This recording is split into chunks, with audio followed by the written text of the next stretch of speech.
Arrancamos así esta mañana de Está pasando hoy, está pasando de todo y va a pasar aún más el día miércoles, día clave, día que dicen algunos que puede generar un punto de inflexión para el gobierno. Vamos a ver qué pasa. Hablan de ánimos destituyentes por un lado, por el otro lado, si esto sale bien, se refuerza la imagen positiva que, por cierto, está manteniendo el presidente de la Nación en medio de este contexto recesivo, de baja de la inflación, que a propósito de eso también se va a conocer el dato el día jueves del INDEC.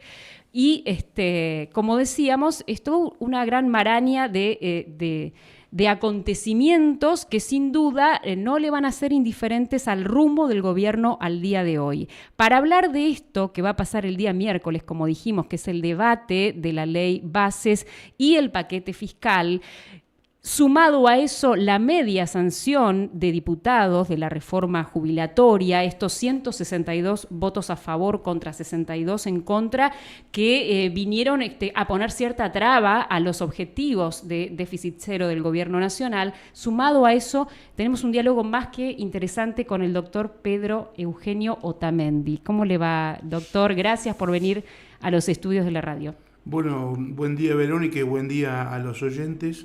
Muchísimas gracias por la invitación. Bueno, decíamos, el día miércoles va a ser un día de inflexión seguramente, pero el presidente va a estar en el G7 en Italia.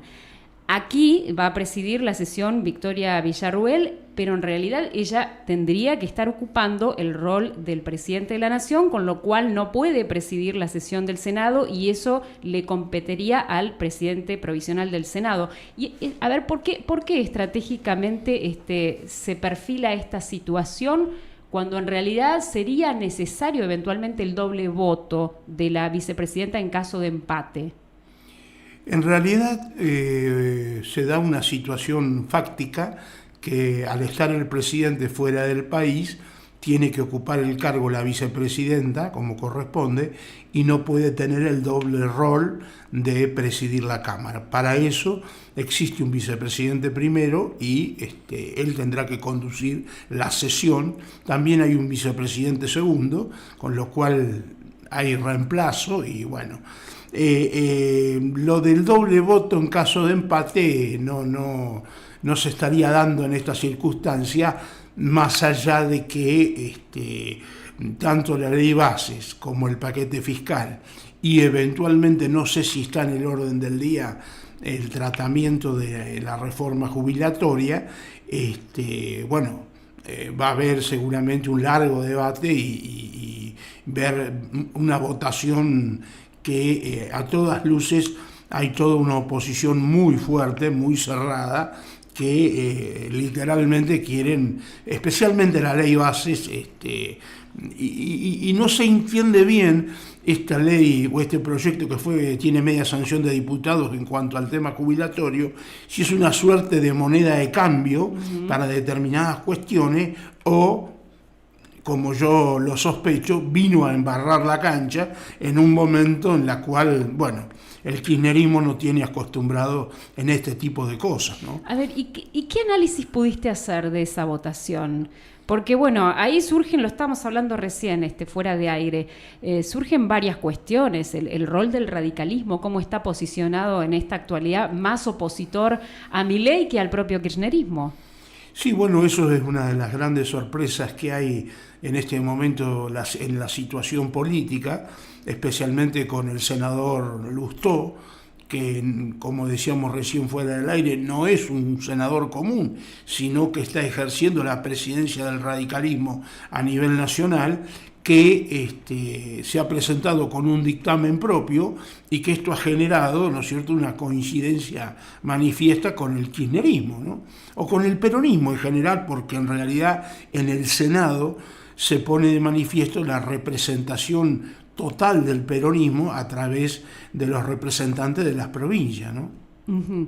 Bueno, ahí vuelvo a mencionar la palabra o el término destituyente, que es lo que algunos consideran que está en juego, porque hay un tema con el Fondo de Sustentabilidad y Garantías respecto a lo que fue la votación de la Ley de Movilidad Jubilatoria. Unión por la Patria no quiere que se toque ese fondo, pero al mismo tiempo el gobierno dice este fondo ya está deficitario y lo que queremos es achicar el déficit del Tesoro, ¿no? Porque los activos pasarían al Tesoro. ¿Y cuál es la cuestión de fondo? Hablando de fondo, ¿no? ¿Qué es lo que hay que entender o qué es lo que hay que mirar entre líneas?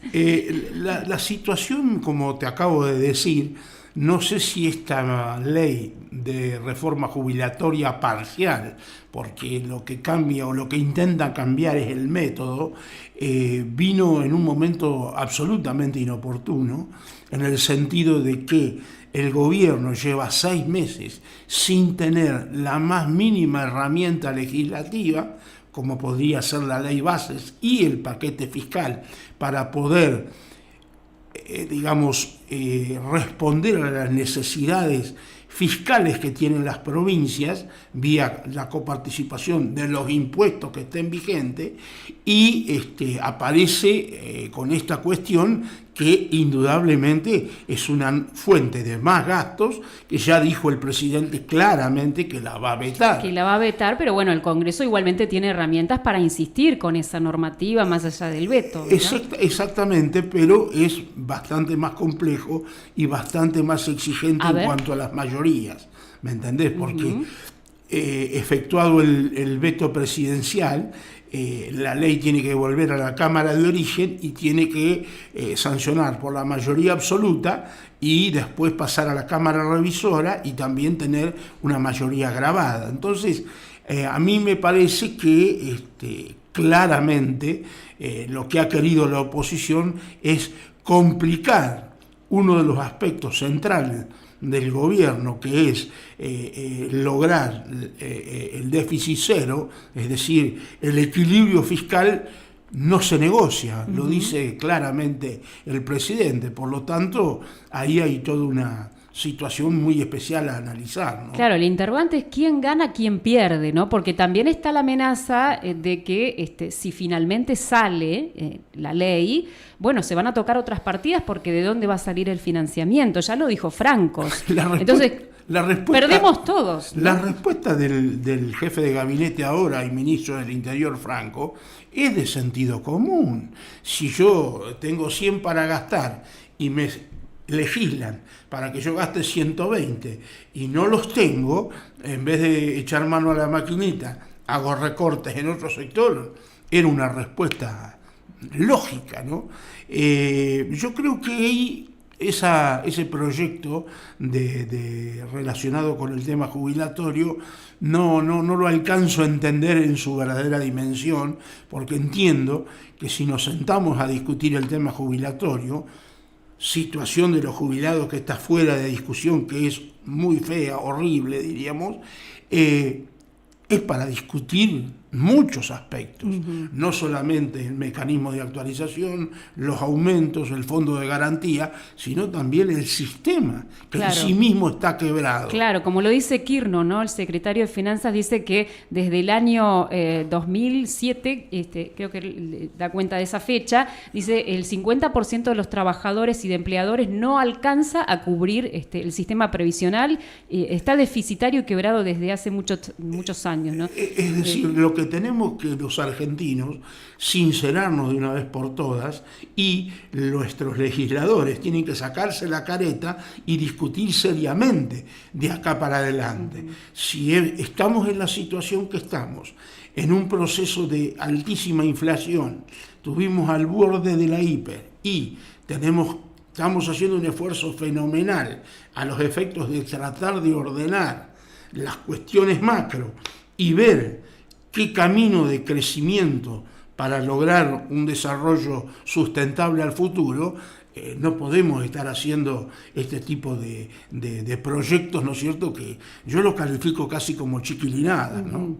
¿Y cómo lo ve Pedro Otamendi? Con él estamos dialogando, le contamos a la audiencia que se está sumando en este momento, inclusive pueden dejarnos alguna consulta, 2926-4088-18.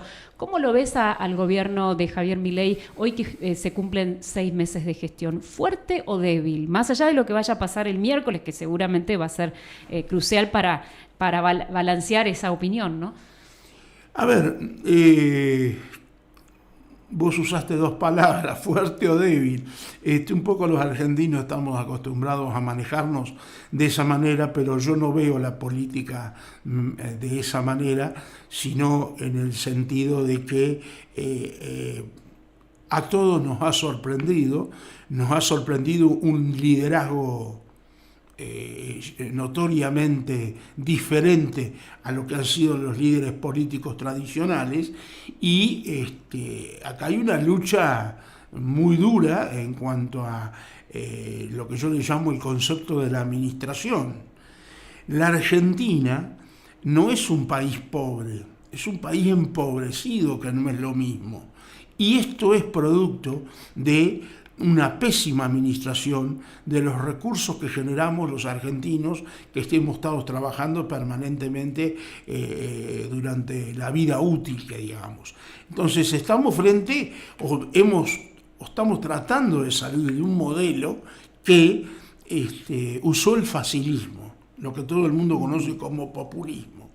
Y Milei, desde un estilo que a veces no me gusta porque veo las cosas de otra manera, pero indudablemente él tiene éxito porque se comunica con la gente de una manera muy fácil y notoria, y la gente, inclusive la más joven, lo entiende, esto de la caza, del león y de la lucha, y bueno, hay que escucharlo y verlo en determinados reportajes para uno entender el mensaje que hay debajo de sus expresiones. Vinculado a esto que mencionás, hay gente que le adjudica el mérito de haber restituido esta autoridad presidencial que no teníamos con Alberto Fernández, ¿no? Que obviamente se sabía que no ejercía ese rol. ¿Consideras que es así?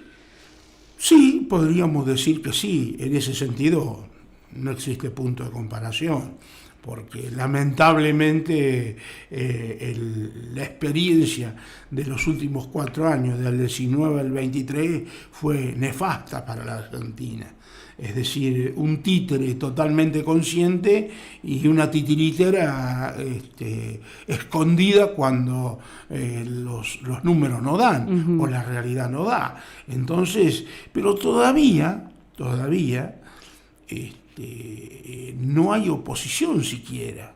Bueno, a eso iba mi próxima pregunta. Dijiste oposición, se vienen elecciones legislativas en el 2025 y esta fractura en la interna en el PRO, ¿cómo le va a jugar a Milei, ¿no? Cuando los está, digamos, de alguna manera necesitando a estos jugadores también en la cancha? Ninguna duda. Una democracia sólida y con respaldo para hacer reformas profundas, necesita de todos los actores de una democracia, pero los actores responsables. Es decir, tenemos que tener en claro la situación.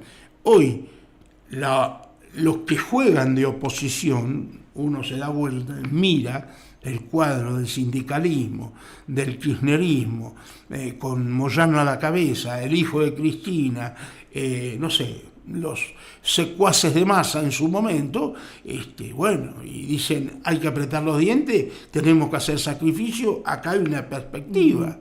La gente tiene claro que la inflación es el peor enemigo que tiene, el peor impuesto de todos, y por el otro lado, todo el sector de Juntos por el Cambio, que creo yo se ha fracturado para siempre, el PRO tiene una mayoría que apoya al gobierno, especialmente con el grupo de legisladores, tanto diputados como senadores, y hay otra fractura o una fracción que o se ha ido con el radicalismo de Lustó o han formado ahí un bloque de diputados con Pichetto, Monzó y compañía, que son gente valiosa, porque son dirigentes políticos que yo no dejo de valorar. La cintura política que le falta, o la experiencia que le falta al gobierno. Pero lamentablemente, ¿no? A veces en una discusión de mucho purismo político y formal, terminan haciéndole el juego al kirchnerismo,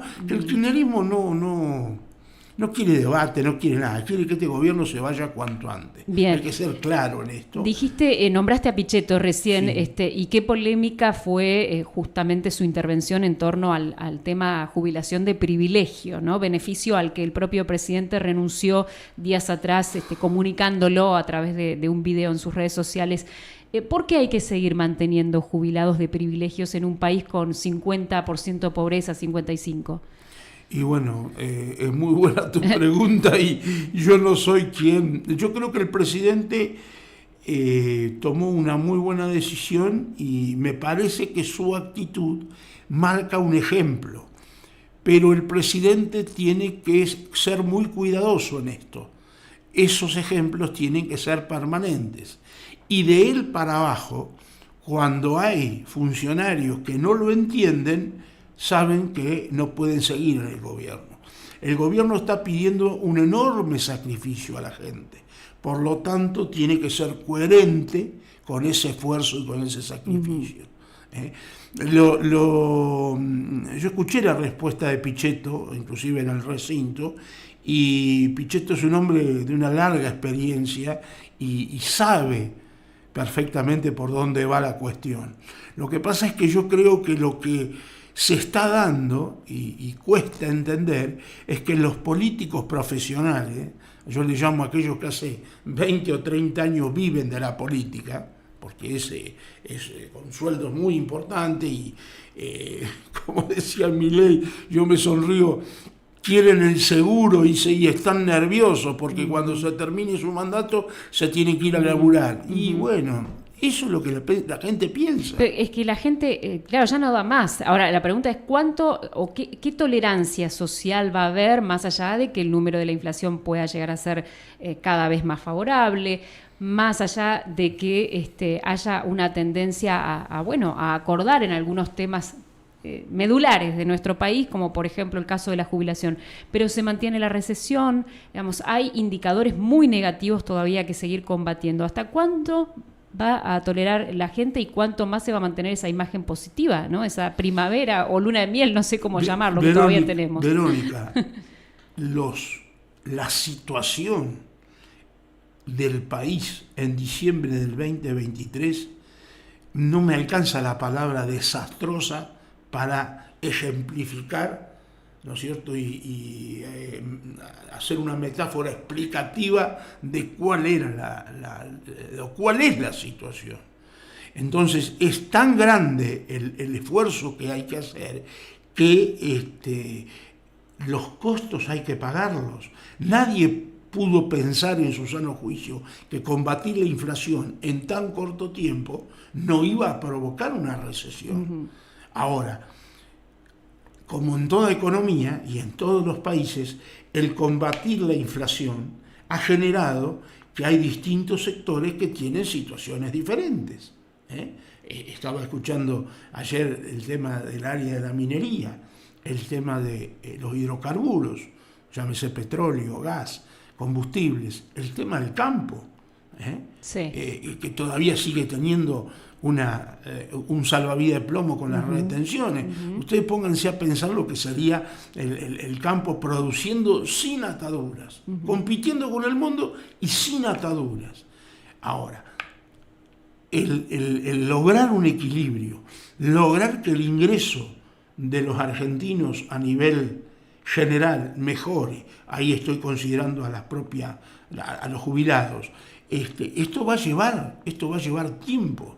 Es imposible acelerar las hojas del almanaque, claro, frente a una realidad que a mí inclusive me sorprendió, porque yo creí que todo este año 24, más allá del plan económico y del ataque a la inflación, nadie sabíamos cuáles iban a ser los resultados. Claro, bueno, también hay que decir que se han mantenido el congelamiento de las tarifas y hay que ver cómo va a modificar ese número en junio, ¿no? O sea, un congelamiento relativo, porque ha habido, lo que pasa es que el gobierno ahora ha postergado, o que ha aprendido ciertas lecciones.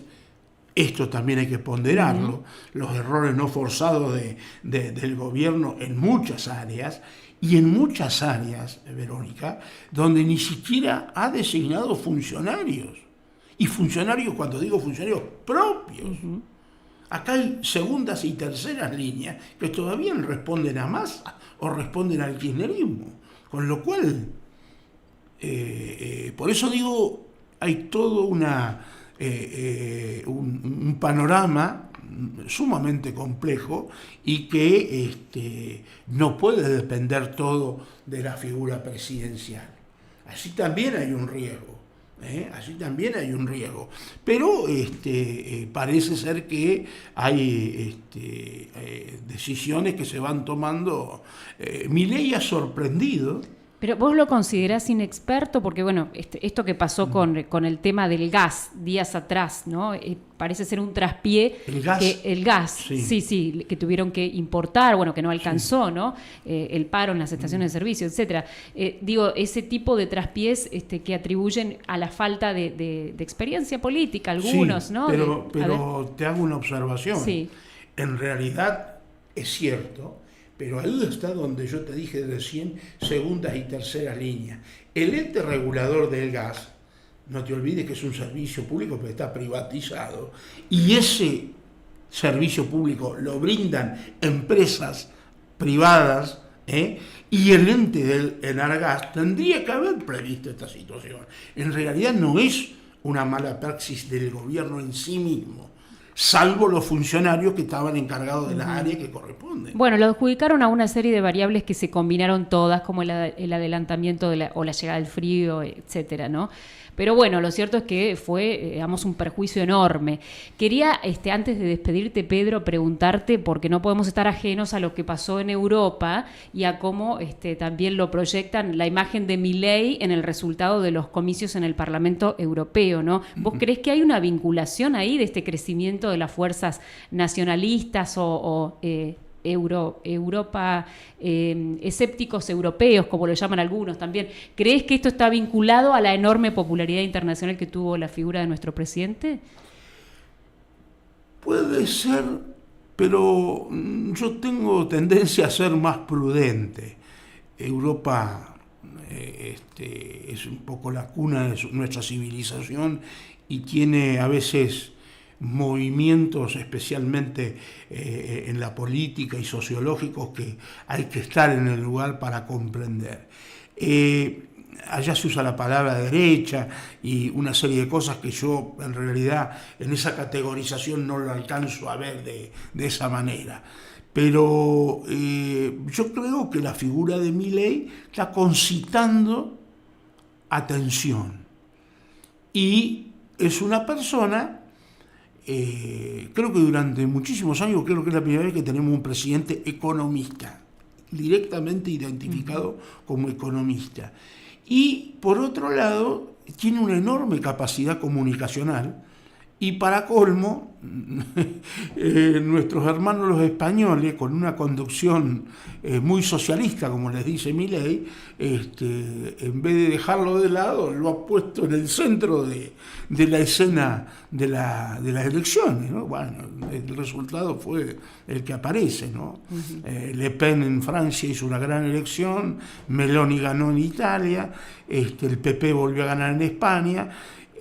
Se está dando una situación donde hay cuestiones, los europeos en general cuestionan al Parlamento Europeo, porque es una burocracia enorme y enormemente costosa, y en ese sentido el ciudadano europeo es consciente del esfuerzo de sus impuestos, porque el Parlamento Europeo y la conducción ejecutiva tienen un costo muy importante, así que bueno, por ahí estamos frente al movimiento más hacia una suerte de liberalismo centrista en Europa que está en contra de las vertientes más socialistas, ¿no? Bueno, Pedro, seguiríamos escuchándote, pero te hemos exprimido bastante. Te agradecemos mucho que hayas venido a LU36 a nuestros estudios. Estamos acá en Avenida Casais 1650. Pedro Eugenio Otamendi. Día clave esta semana, votación de ley bases.